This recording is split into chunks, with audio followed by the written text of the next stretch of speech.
Adam was the first prophet of God. He was called the father of humanity.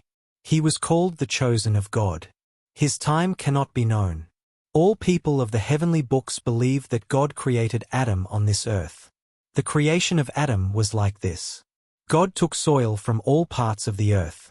God made Adam from that soil. People became red, white, black, and in between. People became good, bad, soft, hard, and in between. This was the report of Abu Musa Ash'ari. God sent Jibrail to bring soil. The earth said it sought refuge with God. Jibrail returned without taking soil. He said that the earth asked for refuge. He said that he gave refuge. God then sent Mikael. The earth asked him for refuge. He also gave refuge. He returned and reported the event. God then sent the angel of death. The earth asked him for refuge. He said he could not return without obeying God. He gathered red, black, and white soil from many places. The children of Adam became of many colors. This was the report of Sudi through bin Abbas and bin Masud. The angel took the soil to the throne. He mixed the soil with water. The soil became sticky. God said to the angels that he would make a human from soil. God said that when he formed him and placed his created spirit in him, they should fall in prostration. God showed the honor of Adam through knowledge. Bin Abbas said the names were the known names among people. He said they were the names of humans, animals, earth, sea, mountains, camels, and donkeys. Mujahid said the names of cups and pots were taught. Mujahid said the names of every animal, bird, creature, and every needed thing were taught. Rabi said that the names of the angels were taught. Abdul Rahman bin Zayd said that the names of his children were taught. God taught Adam the names of every small and large thing and their actions. Anas bin Malik reported from the Messenger of God. He said that believers will gather on the Day of Judgment. They will say that they wish for someone to intercede for them before their Lord. They will go to Adam. They will say that he is the father of humanity. They will say that God made him with his hand. They will say that God ordered the angels to bow to him. They will say that God taught him the names of all things. Hassan Basri said that when God intended to create Adam, the angels spoke. They said that their knowledge would be greater than the knowledge of the new creation. God placed them in a test because of this claim. God said that if they were truthful, they should tell the names of the things. It is a great honor for Adam that God made him with his hand. God placed his created spirit in him. God said that when he formed him and placed his spirit in him, they should fall in prostration. Adam was given honor in 4 ways. God made him with his hand. God placed his spirit in him. God ordered the angels to bow to him. God taught him the names of all things. God created Adam as his representative on earth. God ordered the angels to bow to him. Iblis refused to bow. He was from the jinn. He became cast out because of disobedience. Adam lived in the garden. After some time, God created a woman from his left rib. Her name was Hawwa. They were allowed to enjoy all blessings of the garden. They were told not to go near a certain tree. They were warned that they would become wrongdoers if they did. Satan tempted them. They ate the fruit of the forbidden tree. Adam and Hawwa were sent from the garden to the earth. God says in the Quran, He created the human weak, fragile, and quick in haste. The name Adam in the Hebrew language means made from earth.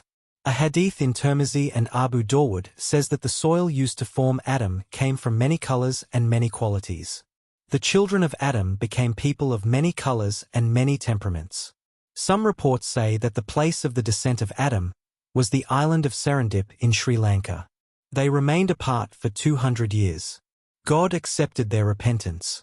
Jibrail brought them near Mecca at Mount Arafat. According to Tabari and Ibn al-Athar, God ordered Adam to build the Kaaba here. Jibrail taught him the way to perform the rites. He lived for 960 years. According to Yaqubi, he was buried at the foot of Mount Abu Qais in the Cave of Treasures. Some historians say his grave is in Saudi Arabia in the courtyard of Masjid Kaif. Some historians say his grave is inside Masjid Kaif in Saudi Arabia. Some historians say his grave is at the place of descent in Sri Lanka. Some historians say his grave is in Iraq. The first human. The Quran gives clear facts about Adam. Before the details, one point is needed. The question of human existence opens a door in modern discussion. Evolution claims that the human did not appear as a complete human at first. It claims that life took many forms in minerals and plants. It claims that after long ages it passed through stages. It claims that it became like a leech in water. It claims that after long ages it passed through many classes of animals. It claims that it finally appeared as the human of today. Religion says otherwise. Religion says that the Creator made the first human in the form of Adam. This human was given honor and distinction over other creation. God says in the Quran, "Surely we created the human in the best form." God says in the Quran, "Surely we honored the children of Adam." God says in the Quran, "I will place a representative on the earth." God says in the Quran, "We offered the trust to the heavens and the earth and the mountains. They refused to carry it and they feared it. The human carried it." The question appears again. Is there a conflict between evolution and religion? Is there a way to understand both? Knowledge and experience show a fact. There is no real conflict between religious truth and true knowledge. If a conflict appears, it appears due to hidden facts of knowledge. When hidden facts are revealed, the conflict ends. The truth given by revelation becomes clear. If a conflict appeared, knowledge changed. Revelation remained firm. The question returns. What is the real state in this matter? How should it be seen? There is no conflict between evolution and religion in this point. The matter needs careful thought. One point must stay clear. The first human, who is Adam, may have reached human form by stages. He may have been created in human form from the beginning. Knowledge and religion both agree on one thing. The human of today is the best creation in this universe. God says in the Quran, "Does the human think that he will be left without purpose?" The human must receive clear understanding. The human must receive the power to choose right and wrong. The human must avoid harm. The human must choose good. God says in the Quran, "He created the human, then he guided him." God says in the Quran, "We showed him the two paths." The message of the Quran addresses the human. The commands and warnings address the human. The guidance and reminders address the human. The beginning and the end of creation center on the human. The Quran focuses on the path of the human. It does not focus on long details of his first creation. The name of Adam appears many times in the Quran. These verses appear in several chapters. The mention appears with his name and his qualities. The mention appears sometimes in full detail. It appears sometimes in brief form. The style of the verses changes. The purpose stays one. The story stays one. The message stays one. The message is guidance and reflection. The Quran narrates these events for learning. The Quran presents the results of these events. The Quran calls the human to reflect. The Quran guides the human to follow the laws of creation. God created Adam, peace be upon him, from clay. Before shaping him, God informed the angels. A new creation will come. A creation made from earth. A human. A Khalifa on the earth. The clay of Adam was mixed and prepared. It was a clay that could change, adapt, and transform. When the clay became firm and hollow like dried pottery, God breathed his created spirit into him. At that moment, Adam became alive. He became a being of flesh and bone. He became a being of reason, awareness, emotion, and will. Then God commanded the angels, "Bow before Adam." All the angels obeyed. They bowed without hesitation. Except Iblis. Iblis refused. Pride filled his heart. He argued. He denied. And he became among the disbelievers. God placed Adam and Hawwa in Jannah. He said, "Eat freely. Live in peace. But do not go near that tree. If you go near it, you will cross the limits." The Quran repeats this command in several places. The message remains one. Angels bowed. Iblis refused. Adam was honored by his Creator. God already knows the unseen. God knows every secret of every heart. Past, present, future, all stand before him like an open scroll. Yet God questioned Iblis. A question for the test.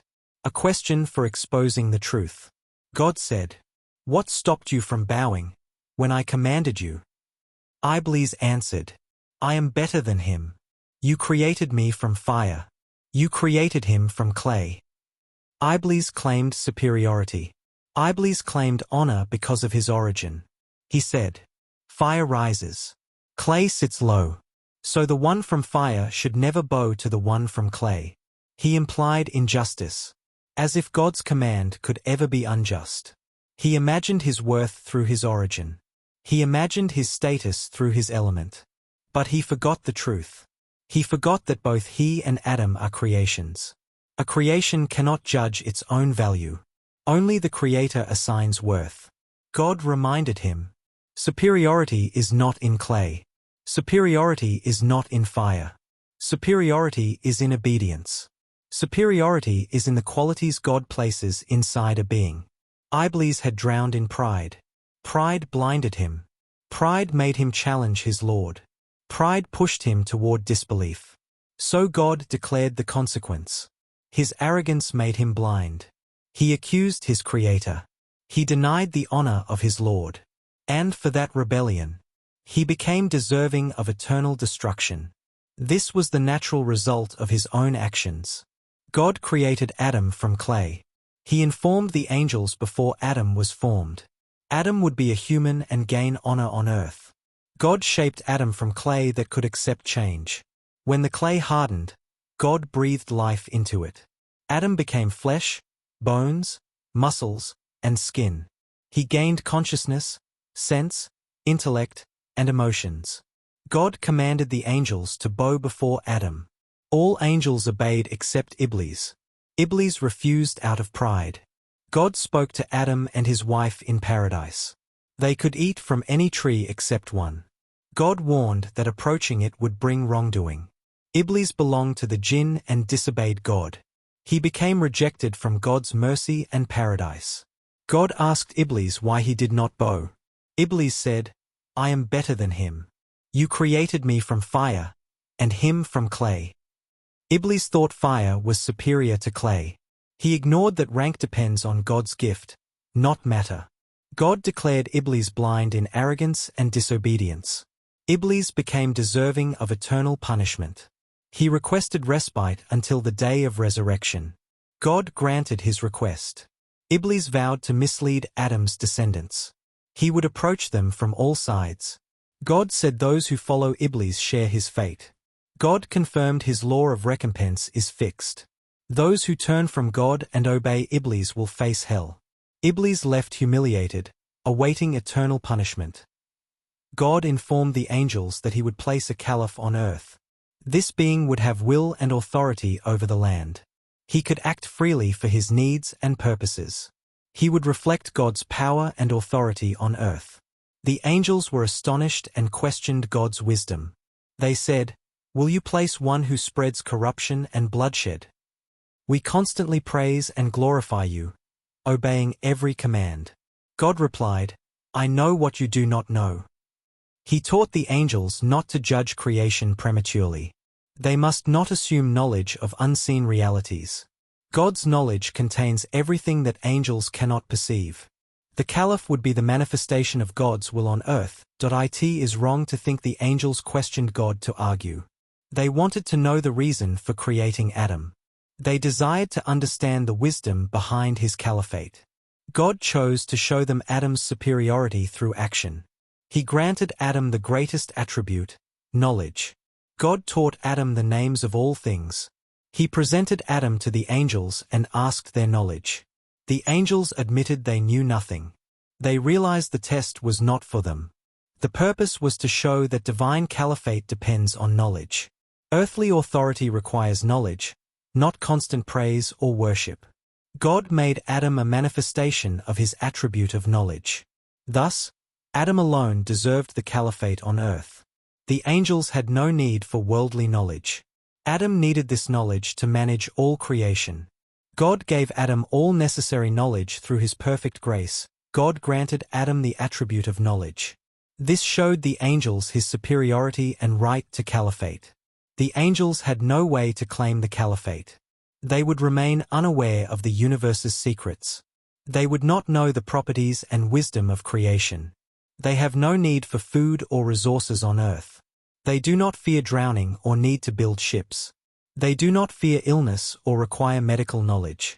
They cannot study natural laws, chemistry, astronomy, or psychology. Only humans were suitable to be God's caliph on earth. Humans could acquire knowledge to fulfill God's trust properly. Adam was created after a long, unknown period of time. God granted him existence on a Friday. Friday became a special day due to this event. Adam and Hawwa are Arabic names. Scholars say Adam comes from Hebrew meaning clay. Others say Adam comes from earth's surface, Adim al-Ard. Some say it comes from mixing clay and water. Hawwa was named as the mother of all living humans. God gave the command to prostrate to the angels. Iblis was not from the angels' creation. He belonged to the jinn. The Quran says, he was from the jinn, so he disobeyed his Lord's command. Iblis was present when the command was given. He had been worshipping with the angels for an unknown period. He considered the command addressed to him as well. He refused out of pride and claimed he was better than Adam. This is why God condemned him for disobedience.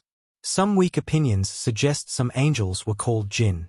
This view is not supported by the Quran or Hadith. After being expelled from paradise, Iblis still tempted Adam and Hawwa. Scholars say he entered paradise as a sinful creature. He could approach Adam and Hawwa without contradicting his expulsion.